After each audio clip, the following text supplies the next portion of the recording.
Ipatutupad na sana ngayong araw ang piso hanggang 2 na taas singil sa pamasahe sa mga jeep. Ngunit pinasuspende yan ni Pangulong Bongbong Marcos sa Department of Transportation o DOTR. Di may tago ng ilang tsoper ng jeep na aming nakausap ang kanilang pagkadismaya lalo't makakatulong sana ang naturang taas pasahe.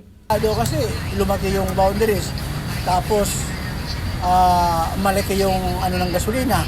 O ano lang matitira, halimbawa kumikita ka ng dati kumikita ka ng mga 800 o 1,000. O, nung lumaki yung gasolina, siyempre nakukuha na doon. O, baka ano lang natitira. Ayon sa commuter na si Dayan, okay lang naman daw kahit tumaas ng 2 pesos ang pamasahe, lalo na lahat naman umano apektado ng pagtaas ng produktong petrolyo. Kung tutusin, kawawa rin naman sila. Wala rin na silang kinikita. Pero naman din ang pagtaas, kahit papano, dahil sobrang taas din talaga ng gasolina, diba?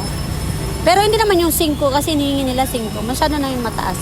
At least 2, pwede na. Para patas din kasi pare-parehas din naman tayong gusto kumita. Tsaka pare-parehas din ang mga driver, may pamilya din, diba? Paliwanag ng Pangulo, hindi pa umano napapanahon ng taas pasahe kasabay ang pagtitiyak na tutulungan ng mga nasa sektor ng transportasyon na apektado ng sunod-sunod na mega oil price hike. Huwag po mag-alala ang ating mga transport workers dahil mamadaliin po namin, dadagdagan po namin ang suporta sa inyo para naman ay hindi kayo masyadong mahirapan. Ang DOTR ay pinutusan ko na sisimula na ang libreng sakay sa buong Pilipinas. At pwede po ninyong gamitin na muna yan para pangbawas gastos sa pang-araw-araw. Kanina nagsagawa ang kilos protesta ang ilang grupo at kinalampag ang pamahalaan na suspindihin ang excise tax sa langis at suportahan sa sektor ng transportasyon. Samantha Alano, CSN.